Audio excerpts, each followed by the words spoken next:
Hello, this is David Sloan Wilson for Evolution, This View of Life, the magazine that approaches anything and everything from an evolutionary perspective. My guest today is Mark van Vugt, a social psychologist from Holland who is at the forefront of integrating his field of evolutionary psychology with evolutionary science. So in the first place, Mark, welcome. All right. Thanks for inviting me, David. And we have much to talk about, including your new book titled Naturally Selected, The Evolutionary Science of Leadership. And you've been studying leadership for a long time. Tell us how that goes. How has leadership been studied, and what does evolution add to the study of leadership? Right. Well, I came to this field of leadership as a trained social psychologist, an experimental social psychologist. And as you may know, there is a vast leadership literature out there which spans across the social sciences. So that's been going on for decades, really. And I looked into that literature. I also did a bit of research, but I thought there were some really fundamental questions not being asked in that literature, such as where does leadership come from? Are we natural followers? Uh-huh. How does leadership in humans compare to that of non-humans? Why do we have a preference for taller leaders? All those questions. I mean, they were raised in the literature. Research has been published on it, but never really asked why. Mm-hmm. And that's where I thought the evolutionary perspective could come up with some very fruitful answers, because it provided a framework for addressing the phylogenetic aspects of leadership. Well, we know that leadership exists in humans, but how is it in other animals, those closely related, other social animals? The developmental aspects of leadership. Are you born a leader, or do you become a leader through your socialization or through your education, etc.?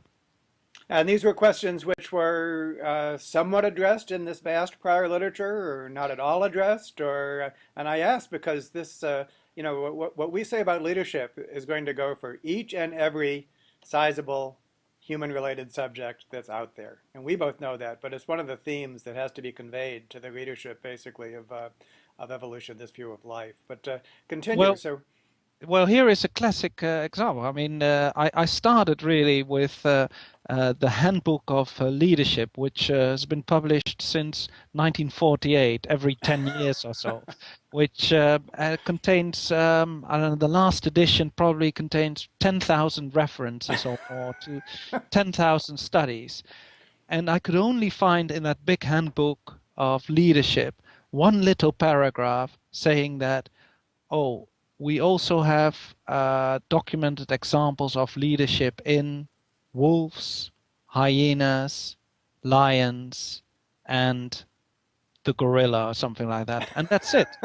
And the rest was all about the great men of history, your Lincolns, your Alexander the Greats, as if history started then. And that, I think, was very unsatisfactory, including the fact that, I mean, in those chapters, lots of studies were put together in sort of meta-analytic studies. So, for example, there's a consistent height-leadership correlationship, but it just stopped there by describing that correlation, and it wasn't really addressed. Well, why? Why do we have a preference for taller leaders? And that's just one of the examples where I thought with this leadership literature, there is something to be gained by sort of taking a step back and saying, well, where does it come from? How Well, did it evolve? If it evolved? why is there a tall advantage for leaders? There, let's just zero in on that one Right. question.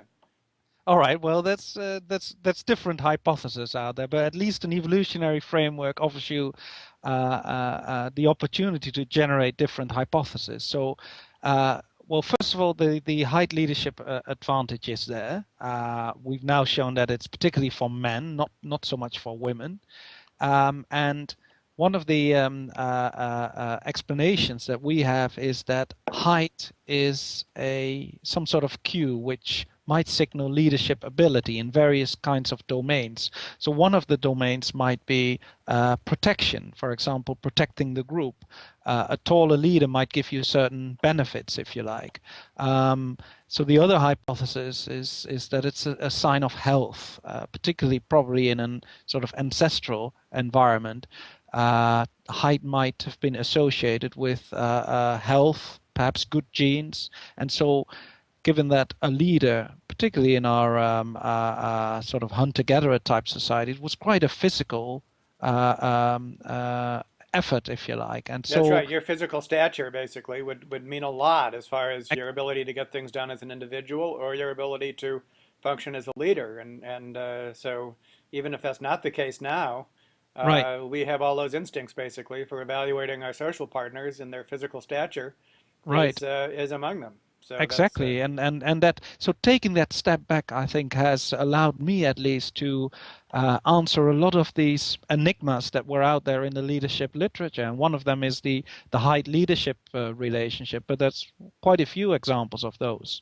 well, another. I mean, I'm since I'm very familiar with your work, I know that a big theme that comes up with leadership is that there's kind of two forms of it. One is responsible leadership, which is in which the leader functions as a moderator on behalf of the group, and the other is just straight up social dominance, in which the leader takes a disproportionate share of the resources of the group, without giving anything in return.